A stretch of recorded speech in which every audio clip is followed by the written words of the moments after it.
Bienvenidos a 360 grados, una visión global de la noticia, un espacio para debatir sobre todo lo que sucede en Colombia y en el mundo. Iniciamos hoy 360 hablando de la decisión de la ministra de Ambiente, Luz Helena Sarmiento, de suspender las operaciones de carga de carbón de la multinacional minera la Drummond. La decisión fue tomada tras el incumplimiento de la orden de realizar el cargue directo de carbón a los buques y eliminar el uso de barcazas.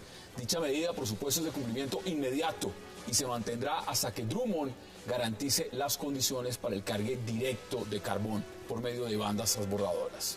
Y también hablaremos esta noche del alcalde Gustavo Petro y la decisión del Consejo Nacional Electoral que le niega la posibilidad de usar Canal Capital para promover o no la revocatoria de su mandato, por supuesto.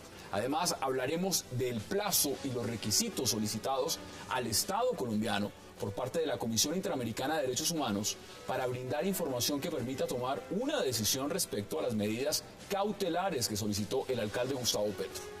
Y también debatiremos esta noche al final sobre el repunte de la imagen positiva del presidente Juan Manuel Santos, que superó ya el 50% según la última encuesta del Centro Nacional de Consultoría. Y no se muevan, que ya en segundos le vamos a dar la bienvenida a nuestros invitados.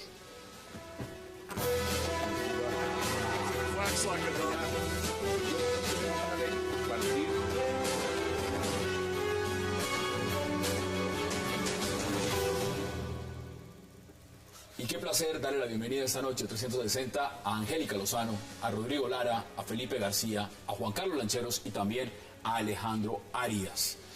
Caballeros, Angélica, qué gusto y qué placer que están aquí esta noche. Buenas noches. Es un verdadero gusto. El gusto es mío. Muy buenas noches. Buenas noches. Vamos a empezar con la Drummond. Y para eso quiero aprovechar, si ya tengo en contacto con Alejandro Arias, que fue uno de los que más insistió y mostró estas fotos y todo el tema de la Drummond, de cómo se hacía este descargue y pues la tragedia ambiental que sucedió en Santa Marta. Alejandro, ¿cómo ve usted la decisión de lo que acaba de pasar? De acuerdo a la ministra de Medio Ambiente, Luz Helena Sarmiento, que dice que hay que suspender las operaciones de la Drummond en este momento. Primero, buenas noches a todos, ¿no? Y siento que es muy esperanzador la medida, nos permite creer que procesos de defensa como el de Santurbán, el de los bosques en el Amazonas, en Chocó, van a ser posibles, y que procesos como el de Zona pueden culminar felizmente. También es otro proceso que hemos venido iniciando y la defensa de las zonas de playa de la nación. Entonces, esto da como esperanzas de que sí va a haber algún tipo de actitud por parte del gobierno en relación a la defensa de los ecosistemas y el medio ambiente. Angélica, ¿usted cómo lo ve? ¿Cómo ve la decisión que ha tomado el gobierno? Bienvenida a la decisión. Lo que nos permite este caso es un análisis de Estado, de los instrumentos que tiene el Estado para actuar con eficacia. Esta es una concesión vigente desde el 98 hasta el 2019, pero desde hace varios años se viene incumpliendo el contrato. Entonces no podemos esperar a una medida extrema de atención nacional, sino que es en el día a día que los contratos tienen supervisión. Entonces, ¿dónde está la autoridad ambiental, también la portuaria de transporte? Esta medida no surgió ayer ni fue el 1 de enero, desde el 2009, vía decreto ministerial estaba la obligatoriedad, se recogió en el plan de desarrollo del país, de modo que celebro la decisión de hoy, pero no tiene que ser una gesta social, una lucha ciudadana de valientes como Alejandro y muchos otros, sino que el Estado tiene que ser fuerte y hacer cumplir. Bienvenida a la inversión extranjera, pero pilas que en cuáles son las condiciones ambientales. No se vale pagar por contaminar. Pero a ver, veámoslo también. Estamos en época electoral. Y en época electoral es muy fácil decir una multinacional de esas está incumpliendo, entonces vámonos de frente contra la multinacional y vamos a imponerle todas las sanciones necesarias. Parar las operaciones tiene unos costos y ya vamos a mirar cifras. ¿Era necesario llegar hasta este punto o se podía esperar 2 o 3 meses a que construyeran lo que ellos consideran ese muelle de embarque donde podrían llevar directamente el carbón? Claro, el problema, creo yo, desde un punto de vista jurídico, es que uno de los objetos del contrato es justamente respetar y desarrollar el contrato conforme a la legislación colombiana. La legislación colombiana estableció que debía haber cargo directo desde 2014. claramente estamos ante un incumplimiento. 2014 Entonces, sí esto no es empezó. objeto de realmente interpretación, que esto tiene unas consecuencias, unos efectos, por supuesto. El problema es que todas las actividades privadas deben sujetarse a la normatividad. O sea, la ley hay que cumplirla para que Pues, sea. elecciones. Exactamente, ese es ¿No? un poco el Pues por problema que hay en temporada. Colombia, ¿no? Que la ley la cumplimos a veces, o con matices, la ley se cumple. Y más en asuntos tan complejos como estos, ¿no? ¿Qué dice usted, Juan Carlos? Pues, Hassan, conversábamos fuera de cámaras, ¿qué pasaría si fuera al contrario? ¿Qué pasaría si fuera una empresa colombiana en Estados Unidos que incumpliera alguna normativa norteamericana? Le darían un placito más, nos sentaríamos a tomarnos un cafecito. No, si usted no pone el extinguidor donde para es, afuera, sencillamente para de una afuera, vez cierra. para Eso no hay afuera. nada que hacer. Entonces, digamos, de entrada, de lo que estamos hablando es del cumplimiento de la ley y ahí, digamos, en eso no puede haber ningún tipo de transacción. Lo que pasa es que estamos hablando de una empresa que ha invertido en Colombia durante muchos años, en una época en la cual además la inversión extranjera no venía y que estaba acostumbrada a cierto tipo de trato, digamos, negociado, mucho más tranquilo, mucho más amable, y yo creo que las condiciones realmente han cambiado y que es el Pues yo le momento voy a en dar que cifras. efectivamente el Estado colombiano, digamos, pues la ley es para todos, vamos a aplicar la mano dura y sea nacional o extranjero. Llegaron en el 95. 1 millón de toneladas de carbón sacaban en el 95. Ahora en el 2000 nos sacan 25. 25 millones. Eso es crecimiento. Eso no es cualquier cosa. Ahora, acá hay un discurso. Y es un discurso político, Felipe. Hay un discurso donde se está diciendo que las multinacionales nos están robando los tesoros, nos están sacando la inversión, se están llevando y no pagan regalías. ¿Eso es cierto? Mire, más que un discurso, Hassan, hay una doble moral impresionante. Y yo sí le voy a hablar de cifras. En estos años, y realmente la explotación empezó en el año 95, hasta octubre del año pasado, le había dejado en regalías al Estado colombiano 1.970 millones de dólares, sin contar 1.500 millones de dólares en impuestos. ¿Solo la Drummond? Solamente la Drummond, en su operación entre el año de 1995 y el año octubre de 2013. Pero ¿por qué digo además que hay una doble moral y que claramente esto tiene un tinte político y en eso pues estoy en desacuerdo con Rodrigo? Porque en el caso de la Drummond, a diferencia de otros 5 casos, en la bahía de Santa Marta hay un día 5 barcazas. El caso de la Drummond no se hundió la barcaza, rescataron la barcaza, que es, entre otras cosas, una de las que más daño hace al ecosistema al caer al fondo del mar. Aquí lo que se pretendió fue seguir los procedimientos, primero para salvar vidas humanas y segundo para salvar la barcaza. Consecuencia de lo cual, sí, en efecto, se vertieron cerca de 192 toneladas de carbón al mar. Pero las 5 barcazas que hay hundidas son de 4 compañías, que no son la Drummond, que se hundieron con más de 4.000 toneladas de carbón. ¿Qué ha pasado con esas? ¿Qué ha pasado con esas? En los 5 casos ha habido una sola multa de 6 millones de pesos. ¿De qué En el año? 6 millones de pesos, ojo, 6 millones que de le dieron a la pesos Drummond fue 6.000. frente a 7.000 millones de pesos que le dieron a la Drummond por 192 toneladas ¿Qué de dicen carbón. ustedes? Entonces, el punto mío es muy sencillo. Aquí hay un doble rasero, aquí hay una cantidad de hechos que la opinión pública no conoce y que, si bien es cierto, y coincido con ustedes, aquí se establecieron unos plazos y la ley Angélica, entre otras cosas, es del año 2011. Realmente desde cuando Plan de se debía iniciar este cronograma de obras. ¿Qué sucedió?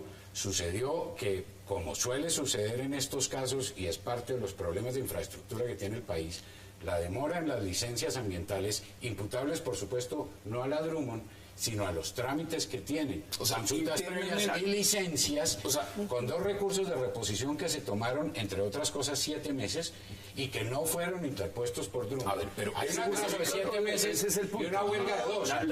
La ley no tiene dura. causales de justificación. No, es ¿De que acuerdo? no es un tema de justificación, es que Por eso. si aquí se va a pasar a la Drummond al patíbulo, la pregunta que yo hago es, lo que la Drummond está diciendo es que no hace cargue directo, no. La Drummond hace cargue directo, hace una inversión a nivel de puerto de 350 millones de dólares y le dice al Estado, porque le está diciendo al Estado, yo tengo, por cuenta de unos retrasos en las licencias y una huelga de 2 meses en el año 2013, un retraso, para lo cual estoy pidiendo 3 meses más. De acuerdo. Yo lo único que estoy diciendo es, deme 3 meses más para cumplir que esta operación le está produciendo al país 6.2 millones de dólares diarios. Yo creo que uno puede, sin duda, si uno mira detenidamente lo que ha acontecido, encontrar muchísimas razones por las cuales la Drummond no ha podido terminar el puerto en las fechas establecidas. Sin embargo, yo creo que aquí estamos confundiendo dos cosas. Una cosa son las sanciones ambientales, en las que incurre una empresa cuando se le hunden las barcazas, como le puede pasar a la Drummond, le puede pasar a otras. Y otra cosa es que a la Drummond le dicen por ley, y su contrato se rige por ley, y por esta ley usted tiene que tener el puerto en 2014. Entonces, ¿qué hace el Estado colombiano? El Estado colombiano no puede encontrarle justificación a la aplicación de esa norma, inclusive si es imputable a sus propias acciones. Ese es el punto que es sumamente complejo. Seguramente habrá muchísimas razones, pero yo creo que también hay algo de fondo, y es que le han mamado gallo mucho tiempo al cargue directo. Entonces le han mamado gallo, y llegamos a la situación absurda. ¿Ha sido soberbio la Drummond? Claro. Yo creo que le han mamado gallo, le han mamado gallo. Le voy a dar una razón por la que no. Termino un segundito. Llegamos al punto en donde fue necesario sacar una ley para regular un puerto de carga directo, cuando eso no es objeto de la ley. Eso debería ser un asunto en donde la empresa junto con y yo quiero decir algo, esa ley fue posterior al decreto 4286 del 2009, que ya ordenaba esto. Entonces aquí es el Estado frágil, que porque pagan impuestos, exportan, bienvenidos. Aquí no se trata pues de la mamertada, ¿no? Bienvenida la explotación y el trabajo, pero con responsabilidad y pagando lo justo y cumpliendo las normas. Si no nos gusta una norma, pues tiene que cambiarse, pero no por suavizársela a los que nos exportan o pagan tanto al día. A ver, Alejandro. Pero las licencias también son normas. Y usted no puede empezar una obra si no cuenta con la licencia. Con una licencia. Por supuesto, pero tiene que... La tragedia colombiana. Es la institucionalidad. Colombiana. Entonces, es la finalmente no es un tema de justificación. Entre otras cosas, porque a diferencia de los otros, de muchos otros casos, ¿por qué si le extendieron a Prodeco? En el caso de Puerto Nuevo, que es el que está inmediatamente al lado del de la Drummond, a Prodeco sí le extendieron el plazo para pasarse el puesto de la Drummond, ¿no? A Puerto Nuevo estaba en la ley. Pues claro, es decir, estaban todos cumpliendo, y a Prodeco sí le dieron el plazo hasta el 2013, cuando concluyó Puerto Nuevo para pasar su operación ahí, y la Drummond está diciendo, mire, yo estoy pidiendo 3 meses más, yo no estoy rebelándome ni siendo soberbia, entre otras cosas. ¿Esto qué representa? No solamente el costo que puede significar para la Drummond, es decir, acá hay familias que trabajan para la Drummond, que viven de la Drummond. Yo se lo pregunto a Alejandro Arias, he cubierto mucho el tema. ¿Qué significa para las familias que trabajan para la Drummond, digamos, en este caso que se llegue a parar operaciones? Miren, aquí me gustaría responder a esta haciendo la siguiente previsión. En el año 2007 estaba ordenado el tema del cargo directo. Desde el año 2007 uno está mamando legal del país en eso. En el año 1986 se va a estar cargando en La Guajira carbón con cargo directo. Y Puerto Nuevo cumplió hace 7 meses por antelación a las fechas límites. Hasta el año 2011, en enero de 2011, el Ministerio de Medio Ambiente, no como un Estado débil, sino como un Estado cómplice, nos venía diciendo que aquí no había contaminación de ninguna especie. Ni el mar, ni el aire, ni nada estaba contaminado, y eso lo decían por escrito. En el año 2012, la Contraloría General de la República, gracias a la denuncia nuestra, determinó que la calidad de aire que se estaba respirando en Santa Marta, alrededor de los puertos y en Ciénaga, era un aire contaminado en el que las estaciones de monitoreo estaban arrojando datos falsos, porque las estaciones de monitoreo estaban metidas bajo el árbol de Margo, estaban manipuladas por los trabajadores de la Drummond y adicionalmente estaban en sitios donde nunca medían la contaminación. Hoy hay esos trabajadores conocidos, muertos, por efecto del polvillo del carbón directamente. Y hay más de 23 trabajadores afectados por polvillo del carbón en sus pulmones, los que hemos evidenciado algunos testimonios con fotografías. ¿Qué significa esto? Hemos estado en un estado absolutamente cómplice en un crimen continuado en las poblaciones que además viven a lo largo de la línea férrea en el Magdalena y el Cesar, son alrededor de 200 kilómetros, y que estudios recientes dicen que el 10% de los niños menores de 10 años en la zona de las minas sufren afectaciones pulmonares irreversibles y permanentes. Hoy, si usted revisa la prensa, no hay un solo pronunciamiento, ni del alcalde de Santa Marta, ni del alcalde de Ciénaga, ni del gobernador del Magdalena. Ninguno. Porque también se mantienen cómplices. Aquí es público que para poder trabajar en la Duma había que tener recomendaciones de los alcaldes y los gobernadores de turno. Y así los tenían. Y un gobernador de Magdalena condecoró a la Duma como un pro. De tal manera que lo que hoy estamos evidenciando es que aparte de los crímenes, los 400 que dice que cometieron los paramilitares para poder pasar la línea férrea, aquí hay una serie de muertes que el grupo tiene que comenzar a pagar, y que estas sanciones son unas manifestaciones expresas del Estado colombiano, reconociendo que sí ha habido contaminación a lo largo de estos años y ha habido un incurio por parte del gobierno. Ese debate, Alejandro, ese debate me parece que es valioso. Vamos a hacer una pausa, la primera de este bloque, y ya regresamos a la mesa para seguir debatiendo. Vamos a la pausa en 360 y ya volvemos.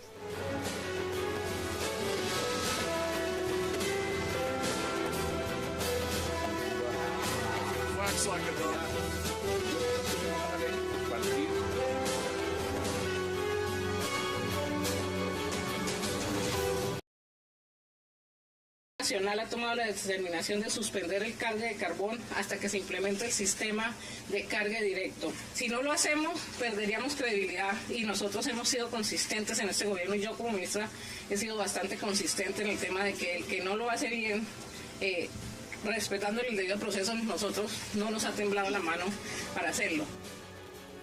Regresamos a 360. Juan Carlos, son varios temas, pero hay que dar cifras. ¿Cuánto es que paga en salarios, Felipe, diario, la Drummond a sus empleados?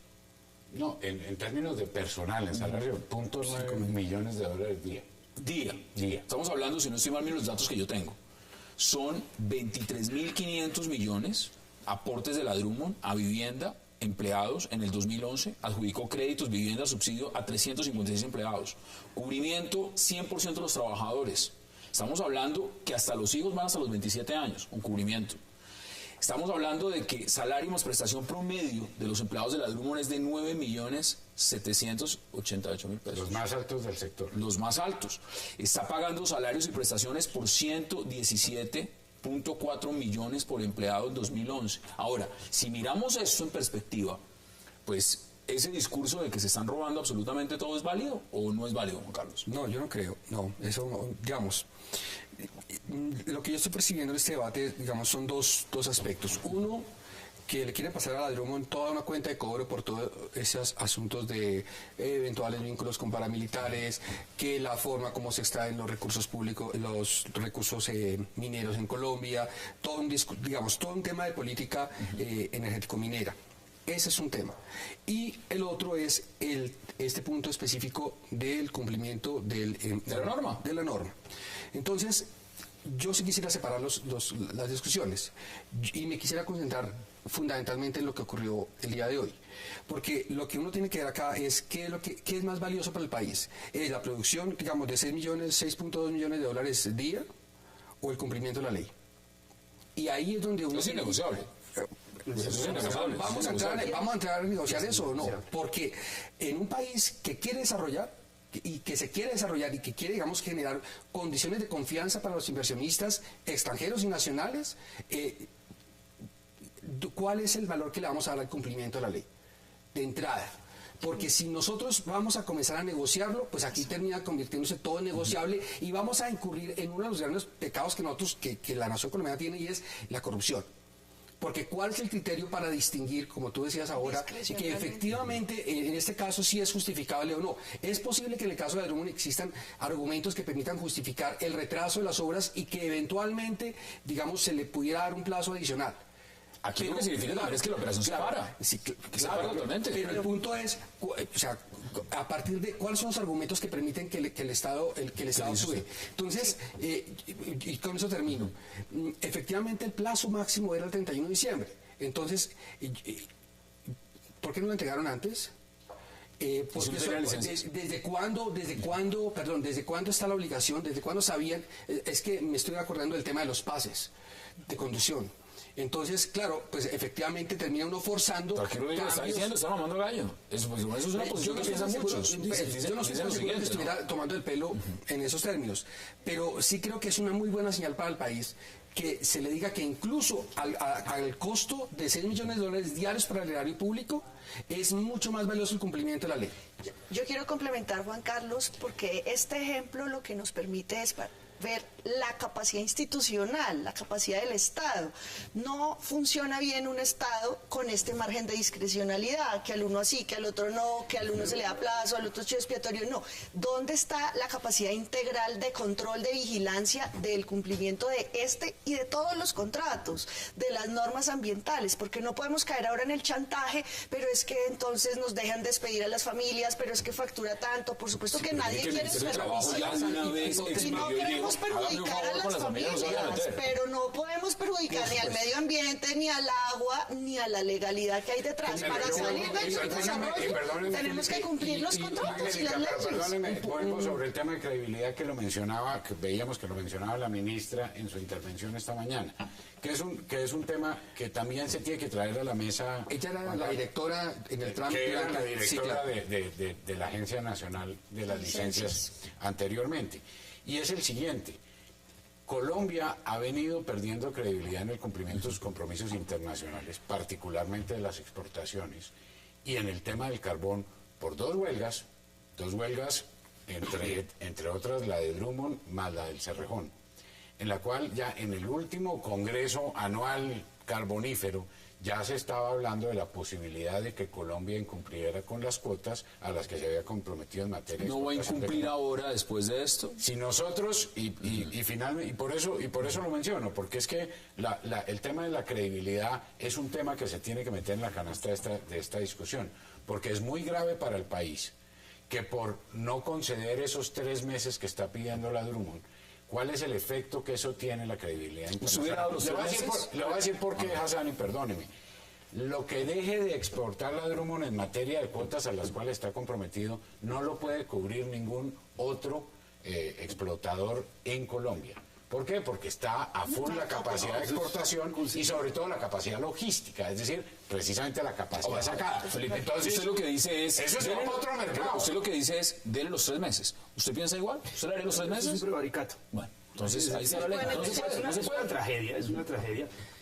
Y ahora, yo creo que eso nos lleva un poquito a reflexionar. Primero, yo creo que las empresas deben buscar también formas de autorregulación para evitar llegar a situaciones como esas en donde la ley le impone la obligación de hacer un puerto, que es absurdo. Y en segundo lugar es qué tipo de empresas tienen o explotan los recursos públicos. Si es una empresa pública, en términos anglosajones, en la bolsa de Nueva York, son empresas sumamente serias, por ejemplo, que no pueden, digamos, chistar en el tema medioambiental porque se ganan unos problemas con los fondos de accionistas grandísimos. Yo creo que esas son las dos lecciones que nos dejan. Ahora, también hay un tema que es muy sensible, y es que estos son contratos anteriores a los contratos de concesión, que son de estos últimos 10 años, y son contratos que se negociaban entre el Estado y las partes porque no había un marco regulatorio. Y era distinto, es que lo estamos viendo en la cifra de producción. Nadie venía, además. En los años 80 el precio del carbón estaba en el piso, eso fue después del ciclo de los commodities de finales de los años 70, y eso se negoció un poco de forma artesanal. Y la imposición de obligaciones a través de la ley o las resoluciones son cosas que le hacen ruido al contrato y que eso después puede terminar en una cantidad de litigios. En este momento, para que empecemos a redondear. Portuaria, porque la concesión portuaria emana de un COMPES y estaba hasta el año 2043, que tenía Drummond. Y Drummond renuncia, digamos, de alguna manera a esa concesión portuaria en las condiciones actuales para acogerse en el año 2007, después del 2007, a esta nueva, digamos, aventura de cargue directo.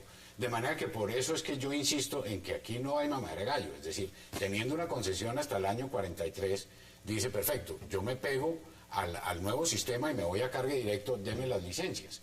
¿Cuándo puede arrancar y tiene las licencias? En marzo del año 2012. Entonces, ahí viene la capacidad institucional del y la consulta previa. La consulta previa.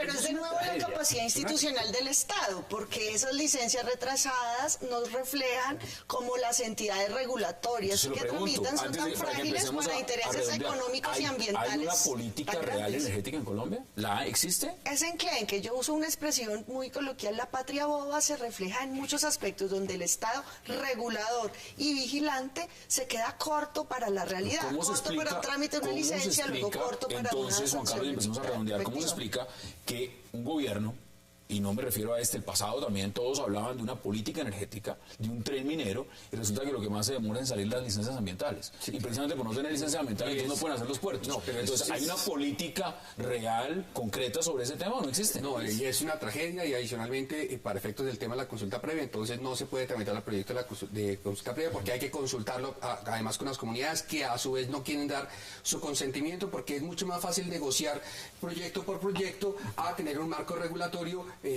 fijo y común para todos. Entonces, y eso además, entonces uno dice, bueno, ¿y eso qué tiene que ver conmigo? Pues tiene que ver mucho porque no se adelanta un proyecto y no se aprueba ningún proyecto de consulta previa porque para hacer eso tiene unos costos políticos muy importantes en el Congreso, y como estamos en época electoral, el Congreso no va a aprobar ni de vainas un proyecto de ley de consulta previa en este momento. Déjeme sus conclusiones en menos de 20 segundos, 30 segundos. El problema, las normas minero-petroleras yo creo que son adecuadas, son modernas. El problema es el autismo de las entidades del Estado colombiano, la falta de cultura de coordinación.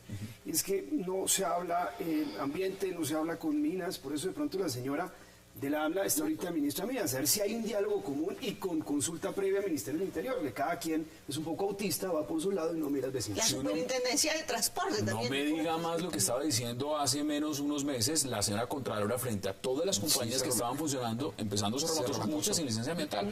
Demos conclusiones. Este es un ejemplo que implica que el Estado completo, más allá de las elecciones, el Estado tiene que articular sus entidades y su política de regulación y control, pero ponemos normas supermodernas y raquítico el Estado para hacerlas cumplir. Alejandro Arias, en Santa Marta, ¿cuáles son sus conclusiones sobre este tema de la Drummond y dónde ve usted la panorámica de lo que puede desarrollarse a futuro? 20, 30 segundos. Lo importante es que la Drummond tenga comportamientos que sean realmente decentes. O sea, el problema es también de decencia. Y la Drummond no ha sido decente en su comportamiento ni en el trato con la gente. Dos, el gobierno tiene que fortalecer y aumentar la capacidad de morder frente a los incumplimientos de las empresas. Y tres, creo yo que aquí se abre un nuevo panorama para buscar la compensación de la gente que está siendo afectada, que es en última donde queremos llegar, porque ya logramos lo principal, de abrir la puerta, pero hay ahora que compensar a la gente. Felipe García. Yo creo que aquí, insisto, hay un tema de doble moral en el cual se está utilizando a la Drummond como chivo expiatorio de una situación, entre otras cosas, de la cual hay una responsabilidad muy grande del Estado, una responsabilidad muy grande de los competidores y una falta de articulación de la política del gobierno en relación con todos los temas que tienen que ver con infraestructura, pero por supuesto el tema energético y el tema de infraestructura. Sí, mire, yo creo en eso, Felipe, que si el Estado por lo menos está obligando a lo imposible a la Drummond, existen los mecanismos jurídicos, judiciales para que la Drummond obtenga su resarcimiento, su indemnización. Pero hasta tanto... Miles de millones de dólares están produciendo. Hasta tanto, sí, pues es lo que estás planteando. Hasta tanto eso no ocurra, hay que estar con el Estado colombiano en su esfuerzo para que la ley se cumpla. Bueno, la ley tiene que cumplirla absolutamente todos. Vamos a la pausa en 360 porque regreso vamos a hablar del alcalde Gustavo Petro y lo que ha pasado con Canal Capital y por supuesto también con la Corte Interamericana de Derechos Humanos. Ya regresamos.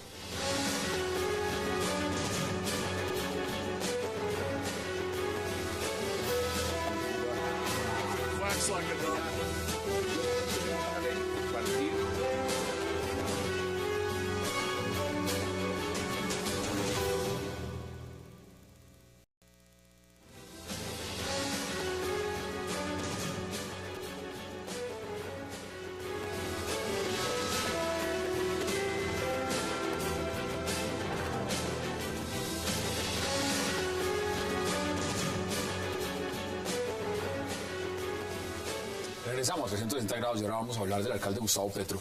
Rodrigo, ¿cómo ve usted la decisión del Consejo Nacional Electoral que le está diciendo al alcalde, mire, Canal Capital no se puede usar para promover el no, la revocatoria o lo que sea? ¿Cómo ve usted esa decisión? No, me parece que es una decisión natural, digamos que es una simple analogía de las normas de garantías que existen en cualquier proceso electoral. Los bienes públicos, los medios públicos no se pueden utilizar para... ¿Eso quiere decir que lo estaba haciendo? Pues un poquito. ¿Un poquito? Sí. ¿Un poquito? Bueno, digamos que el tema, pues no había campaña revocatoria. Digamos, entonces podemos presentarlo de tal forma que estaba defendiendo una posición respecto altamente controversial, digamos, en la opinión pública respecto a su decisión de nacionalizar o hacer públicas el servicio de recolección de basura en unas áreas de Bogotá. Entonces digamos que no era un elemento proselitista. Ahora que ya hay campaña, pues es natural que no se puede utilizar, digamos, un canal público para ese fin. ¿Lo estaba usando de manera privada el canal Capital? No, el canal tiene la obligación de informar equilibradamente. Y yo creo que ahora que hay fijada una fecha, el 2 de marzo, tiene que tener espacio el sí a la revocatoria, el no o la abstención en igualdad de condiciones y desde el carácter informativo como el que puede hacer cualquier canal público. Sería absurdo pues que fuese solo en la opinión que asuma el alcalde. Angélica, perdón, yo le pregunto, no faltaba más fuera a reemplazar esto. No. Adelante. Pero usted claramente ve equilibrio en lo que hizo Canal Capital en la Plaza de Bolívar durante 2 semanas. ¿Con la decisión del procurador? Con la decisión del procurador, porque es que yo sí, perdóneme, pero el equilibrio no lo veo. Yo estoy Y creo hablando que de la ningún colombiano, o particularmente ningún bogotano que haya No, visto por eso les Canal pregunto Capital. si lo hizo antes. Si esto llega en una medida es porque ya en algún momento el alcalde Gustavo Petro utilizó Canal Capital a uso personal. Estamos Sí, mezclando temas, ¿no? Yo el equilibrio, porque yo creo que Pero eso es señal institucional. Esos programas son de cristal y que el ministerio y que ICBF es un poco eso, ¿no? Son unas propagandas 24 horas sobre 24, porque pues yo creo que no hay más contenido, ¿no? ¿Es así? Contenido es institucional. En relación con lo que estaba diciendo, yo creo que en aras de ese equilibrio informativo, no es lo mismo hacer campaña por el no. Es decir, la campaña por el no es una campaña en favor de la participación de los ciudadanos para que, digamos, le digan a Gustavo Petro, ha sido un placer. Pero, la abstención tiene un efecto muy importante en esta campaña, y es que si efectivamente no se consiguen 1.200.000 votos, más que es el umbral, no efectivamente no hay ningún tipo de decisión. Así la decisión mayoritaria de la gente que participe sea decirle a Petro que se vaya. 1.100.000 votos diciendo sí, si no se alcanza. Lo interesante aquí va a ser es cómo se va a poder administrar, primero, yo diría, el 50% en favor de aquellas personas que motivan la participación y el 50% en favor de aquellos que no la motivan, o sea, la abstención. Y sobre esos 50% ver si si la mitad apoya o no a Gustavo Petro. Y yo creo que ahí es donde, en esa finura que parece ¿Usted cree que como se están dando las cosas, las condiciones en este momento, se va a llegar a la revocatoria? Pues, digamos, ¿O el señor procurador va a ratificar la destitución? Futurología. Sí, yo le estoy preguntando. Mire, yo lo que tengo se lo voy a responder de dos formas. Lo primero, ¿qué es lo deseable para la democracia colombiana? Lo deseable es que efectivamente sea el pueblo quien resuelva acerca del futuro de Gustavo Petro. Sin ninguna duda, ¿vale? Pero en relación con lo del procurador, yo creo que el procurador no va a darse el lujo de permitir que los ciudadanos ratifiquen a Petro, así sea por la vía de la abstención, y él darse la pela luego de destituirlo. Bueno, esto es especular, y aquí lo único en firme es la revocatoria para el 2 de marzo, está en curso con un término amplio que el procurador puede resolver en 15 días o en meses. Llega de vacaciones la próxima semana. Llega el 14. Llega la próxima semana, el martes. Es especulación absoluta. Yo soy de las que sostiene que es una decisión arbitraria, injusta y desproporcional del procurador. Lo que es un hecho es la revocatoria, pero también sabemos que en cualquier momento, de aquí al 2 de marzo, se puede resolver. Mire también, porque esto no solamente lo que está pasando acá. O sea, evidentemente la Comisión Interamericana de Derechos Humanos también ha mandado pedirle al gobierno, y me refiero a la Procuraduría, información para sustentar justamente por qué se tomó esa decisión. ¿Cómo ve usted eso que está pasando? No, a mí ese me parece es un trámite de orden internacional absolutamente normal, rutinario. Eso es de trámite. Naturalmente, pues se trata de un organismo internacional y tiene que pedir información. Y los ha hecho en la anterioridad con esta rapidez expedita de decir, venga ya inmediatamente, mándeme los eso para mí es absolutamente de trámite y naturalmente se tiene que enterar, o como lo haría cualquier juez a la hora de tomar una decisión, y esto pues no es un juez. Pero que es que pida la información necesaria para poder tomar una decisión. De manera que para mí esto simplemente es un acto de trámite. Yo no creo que vaya a haber elección el 2 de marzo, y yo estoy convencido que el procurador resuelve. ¿Usted dice que llegue a vacaciones la próxima semana inmediatamente? Sí, mire, yo a esto no le doy más allá del 1 de febrero del procurador confirmando su decisión. Sin embargo, estoy de acuerdo con Angélica, es especulación, pero en cualquier caso, tomada la decisión, una decisión que implique la destitución, pues naturalmente todo el proceso electoral se cae. Pero yo quiero retomar el tema que mencionaba Juan Carlos en relación con una cosa, y es que aquí, más que un tema de equilibrio, es bien importante que no se confunda el derecho del voto en blanco, que es una cosa que políticamente... En este caso no hay voto en blanco, ¿no? Claro, porque aquí no hay con la abstención, que es muy distinto. Porque la propaganda electoral es la invitación a votar en uno u otro sentido, o por uno u otro candidato. Eso es lo que por definición es propaganda electoral. Pero mire, yo no quiero pasar de lado también lo siguiente antes de que puedan intervenir ustedes también. A usted con las decisiones, y me refiero cuando hablo de usted, me refiero ya como abogado del Uribe Centro Democrático, las decisiones del Consejo Nacional Electoral no es que le hayan gustado mucho tampoco, digamos, ustedes con el logo no les ha ido muy bien. Han sido injustas. No, pues no sé. ¿Cómo? Bueno, pues, si quiere, lo dicen estas. No, lo dice el país entero. Es que yo creo que es tan evidente la falta de argumentos y es tan evidente el nivel de contradicciones en que ha incurrido desde octubre para acá el Consejo Nacional Electoral con el tema que todos los partidos dicen que no tiene sentido. Esto evidentemente es una persecución jurídica electoral contra el uribismo. Yo fui electa por una lista con el logo, con la cara de progresistas. Aquí está el ejemplo. Sí, yo fui electa con el logo de Petro. Usted pudo utilizar el logo de Gustavo Petro. La cara, la Peñalosa en el 2006, Peñalosa en el 2006, y nosotros en el 11. Cuando uno cría cuervos, pues le saca los ojos. Es decir, es que la forma como se ha politizado el Consejo Nacional Electoral, la forma como el gobierno de Uribe permitió que estos señores ostenten el título de magistrados. Usted le robaron una curula ya. La forma vulgar como a mí me robaron mi curul con 13 votos de Carmen de Bolívar que aparecieron en una mesa. De la noche a la mañana. De la noche a la mañana, todos los votantes tienen el mismo rango de cédula, la misma edad, y con eso me quitaron de la forma más... Yo sé cómo funciona eso. El problema es que es un sistema que ha sido utilizado y ha sido abusado. Y cuando uno hace eso, uno a veces no se da cuenta que eso se termina devolviendo. Y se le devolvió al uribismo de una forma infame. El articulito de la Constitución, aquí lo están pagando. Pero no solamente infame, sino ilegal. Porque independientemente de que coincido con usted en que el origen político de los magistrados, pues quizás no es lo más apropiado. Y son magistrados que no son magistrados, ¿no? Son magistrados. Tienen el nombre, tienen los títulos de magistrados. Pero no podemos olvidar que son funcionarios públicos que expiden actos administrativos y que como tal se tienen que someter al imperio de la ley en la consideración de los actos administrativos. Lo que pasa es que no hay ley, ese es el problema. Interpretación. No hay ley y ellos mismos inventan un reglamento cuando no tienen facultad, digamos, para sustituir al legislador. ¿Quién lo controla? Pues nadie, porque el problema es que esos reglamentos son verificados después por la sección 5ª del Consejo de Estado, que es igual de corrupta. Que es la rosca electoral. Es un círculo, y se pelean entre ellos es por los mismos negocios, porque el uno le quita el negocio al otro, y porque eso es una cosa espantosa. Veo usted por qué no tenemos reforma a la justicia. Pero hay un código contencioso administrativo que tiene que cumplir, y aquí yo creo que lo más importante que hay que recordar es que hay una sentencia de la Corte Constitucional.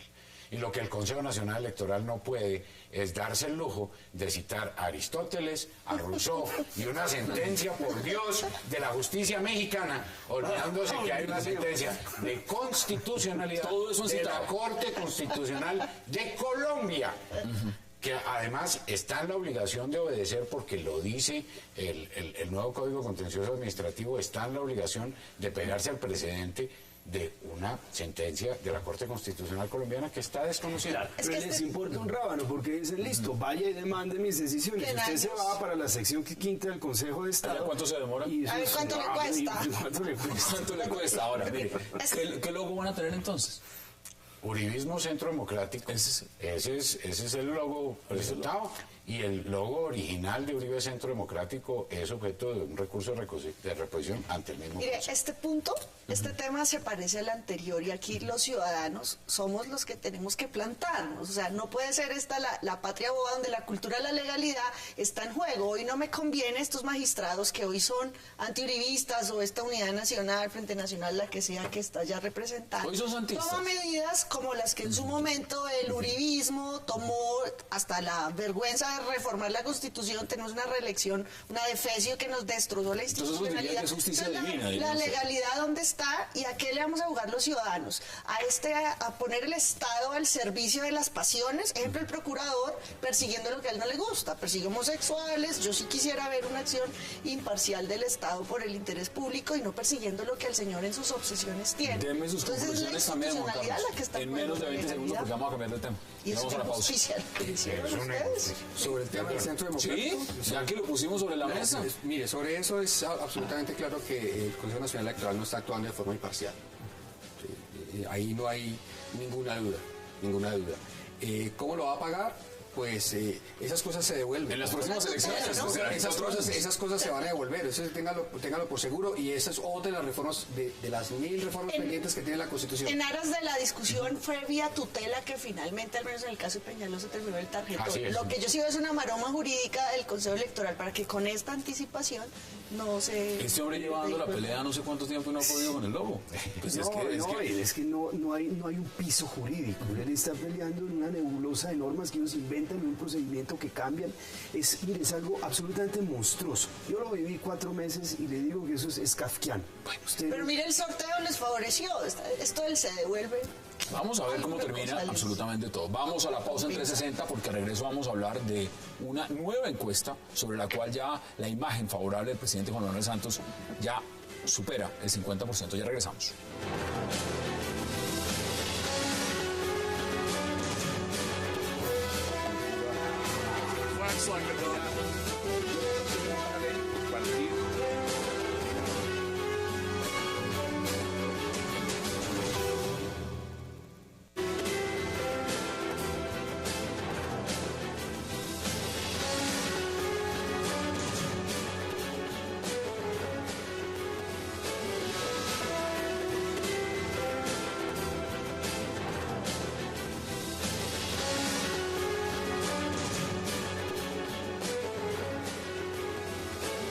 Regresamos a 360 y ahora vamos a hablar de la última encuesta pues, que dio el Centro Nacional de Consultoría.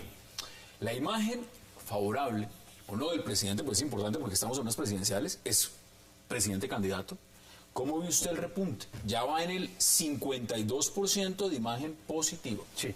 Pues, a ver, yo creo que tiene 36% de intención de voto. Digamos que ese es como el nivel natural de Juan Manuel Santos.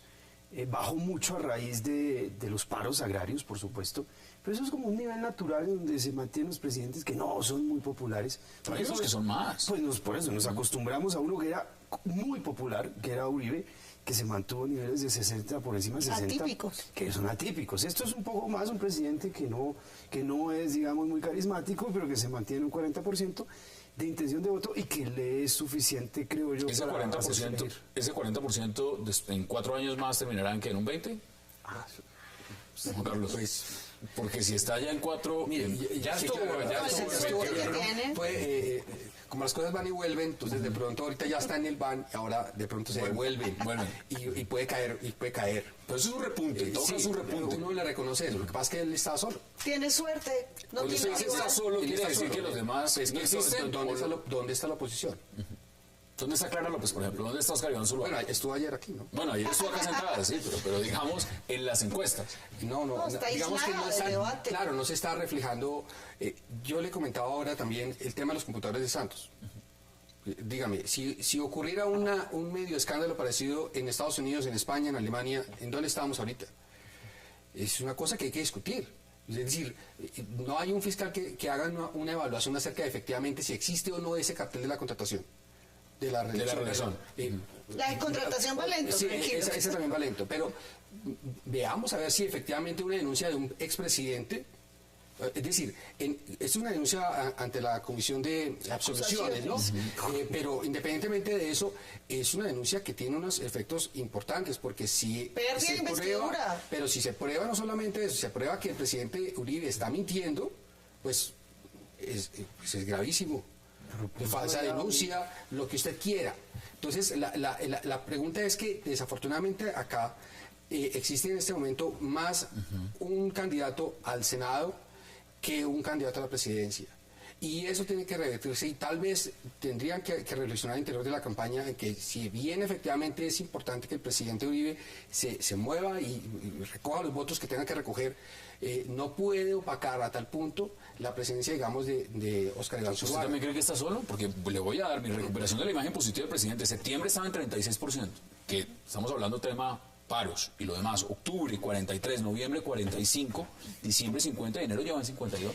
Pues yo le confieso que le tengo pereza a las encuestas y que todo el semestre acostumbrarnos, señores televidentes, cada semana una u otra, me llama la atención y celebro además el acompañamiento de la ciudadanía al proceso de paz. Es lo más importante que está pasando en nuestro país y es el punto que yo rescato, que celebro que sea así, que el debate electoral sea además para apoyar un proceso de paz complejo, difícil, que nunca es ideal, pero que tenemos que destrabar la guerra, pararla para concentrarnos en lo que es y no acabar ese caballito de excusa de invertir en la guerra y mantener el coco para concentrarnos en construcción de equidad. Es lo que más me interesa de la encuesta. Santos está solo, Santos es un presidente malo, irregular, pero el rival es peor, con todo respeto. Pues Óscar Iván Zuluaga no pegó y tiene el problema de ser visto como un títere, como una marioneta. ¿Qué credibilidad va a inspirar eso para un estadista? Entonces el señor no pegó y pues la consulta verde, que es la consulta nuestra, está empezando un proceso que obviamente cuando Antonio Navarro pasa al Senado, decisión que celebro, que acompaño, que me gusta, pues perdió sexapil, porque ahí había claramente una buena pelea entre Peñalosa y Navarro. Ahora está Peñalosa liderando, que tiene otros dos ¿Cuántos candidatos hay en la alianza en este momento? 3 precandidatos, Sudarsky, Romero y Peñalosa. Al salir Navarro de la contienda, pues se ve y se lee como una consulta municipal. ¿Eso cómo sería?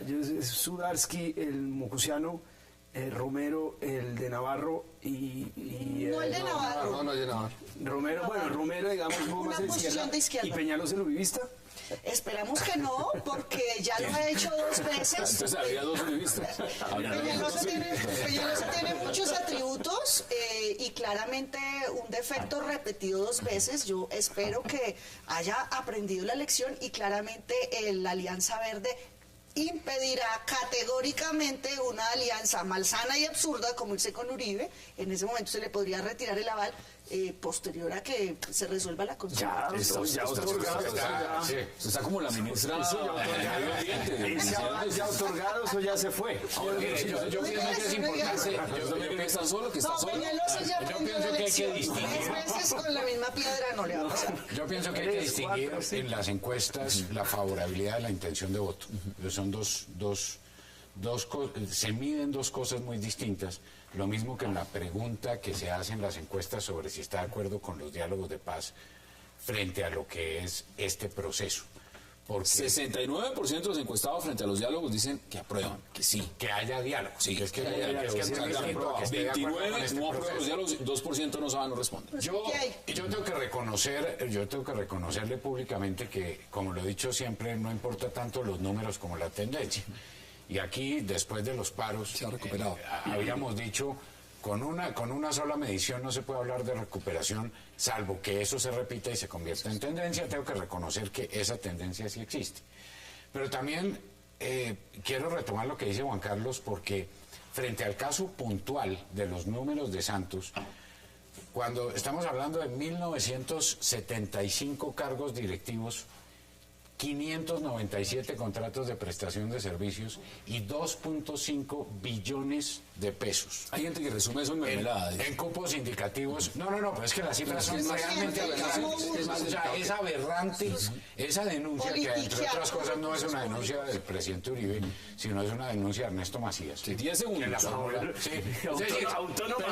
yo le digo a usted una cosa, me parece que subió poquito, porque con 2.5 billones de pesos en mermelada, hasta Pablo Morillo, el pacificador, habría subido más 10 de lo que subió. 10 segundos que se nos acabó el tiempo. Estoy aterrada con la laxitud ante una denuncia como esta. Eso es verdad. ¿Por qué pasó? Yo creo, porque Uribe hizo lo mismo, compró la reelección y ahora lo critica, pero no podemos caer los ciudadanos en tolerar eso. Yo me aterré viendo el Confidencial de la revista Semana que despacha como si eso fuera normal. No es normal, los recursos públicos no son para dárselos a congresistas. Eso desafortunadamente se convirtió en la forma sistémica de lograr la gobernabilidad en Colombia. Es una tragedia. Lamentable. Y eso lo están haciendo todos los gobiernos y es algo lamentable. Eso es la disparidad que existe entre la práctica y lo que el deber ser de nuestras normas. ¿Concluye usted, Juan Carlos Lancheros, en 15 segundos? Hassan, si de comprobarse, que nunca se va a comprobar, de comprobarse que las denuncias del carrusel de la reelección son ciertas, el proceso 8000 es una tontería comparado con lo que está ocurriendo, de la forma tan salvaje y tan aberrante como se vende el país a los políticos. Ahí están las posiciones. Juan Carlos Lancheros, un verdadero placer. Rodrigo, gracias, que no sea la última vez. Angélica Lozano, qué gusto. Y Felipe García. Voy a decir 110 verde, ¿no? 110 Estamos verdes, en la competencia en la Cámara. Esto es por Bogotá. totalmente abierto. A usted por la invitación. A ustedes gracias por acompañarnos. Nos vemos mañana de nuevo a la misma hora, 8 p.m. para seguir debatiendo toda la agenda política de Colombia y del mundo. Y recuerden, repetición de este programa 11:30 de la noche. Gracias por acompañarnos.